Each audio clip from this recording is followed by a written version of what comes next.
As the COPD advances, some people may reach a point that they require some extra oxygen to help them breathe better and maintain a good levels of oxygen in their blood.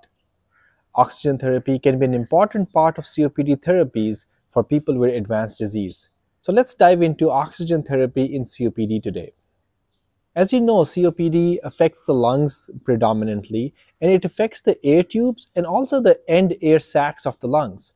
And eventually the air sacs get destroyed to the point that the gas exchange that happens over there, where the blood gives us carbon dioxide and air gives us fresh oxygen to take into the blood, and this process may be affected because of the amount of damage. In addition to that, the air tubes are becoming tight, and the airflow is not easy as well. And sometimes, especially during exertion or COPD flare-up, you start stacking in more and more air, a process called dynamic hyperinflation. So these two things combined with the destruction of air sacs and less efficient gas exchange, and also the air trapping because of tight air tubes, can lead to low oxygen levels. We usually measure oxygen using a pulse oximeter or do a blood test called arterial blood gas. On the pulse oximeter, a normal level of oxygen is about 95% or higher. As the level goes down, let's say to 90%, 91%, it's still okay because our body has lots of coping mechanisms and tricks and resilience to cope up with these levels. But as the disease progresses in advanced cases, people might start dropping their oxygen levels below 88%, and that's when we need some extra help. Having low levels of oxygen for a long time can put strain on the heart and can also cause high blood pressure in the lungs called pulmonary hypertension. Over a long time, it can also start affecting other organs of the body, and you'll feel more symptomatic and easily get short of breath. First, it starts off with oxygen levels dropping down only on activities and walking around. It can also drop down during sleep, especially in the rapid eye movement sleep cycles where the muscles are totally relaxed. When the levels become less than 88%, that's when we need oxygen therapy. Oxygen therapy is usually given by a nasal cannula, and you might have seen many people using it. Our goal over here is to keep the saturation levels above 88%. Now, people who have pulmonary hypertension or heart failure, then our goal is a bit different and it's higher at 90% or more. We don't want too much oxygen either.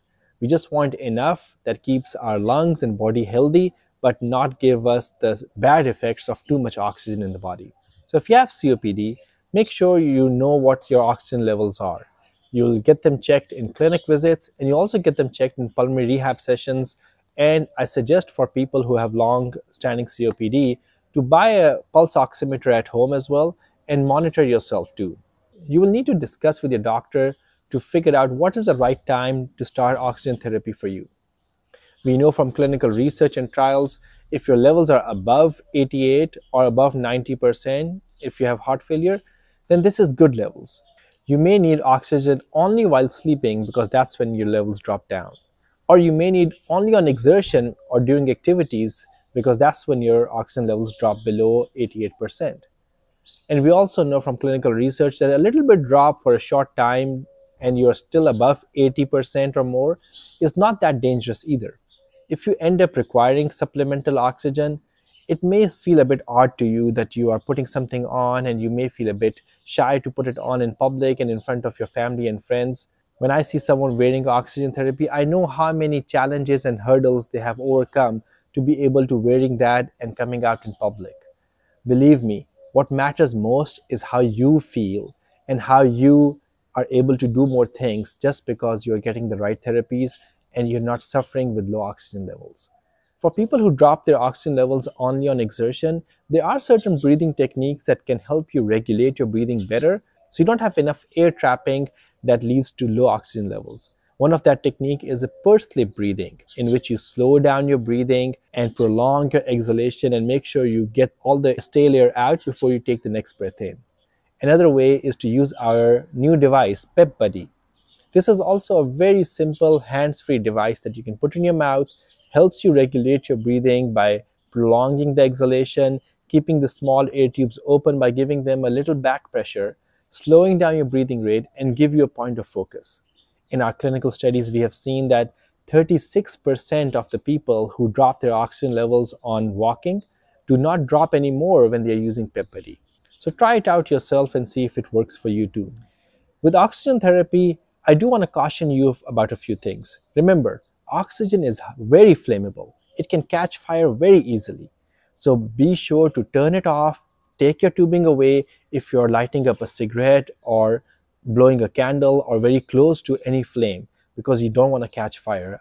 Unfortunately, we have seen such accidents, so you want to be very careful when using oxygen therapy. Hey guys, I hope you are enjoying these videos and finding them useful for your COPD tips and COPD care. Check out our other videos on these topics and get in control of your health and live a better life with COPD.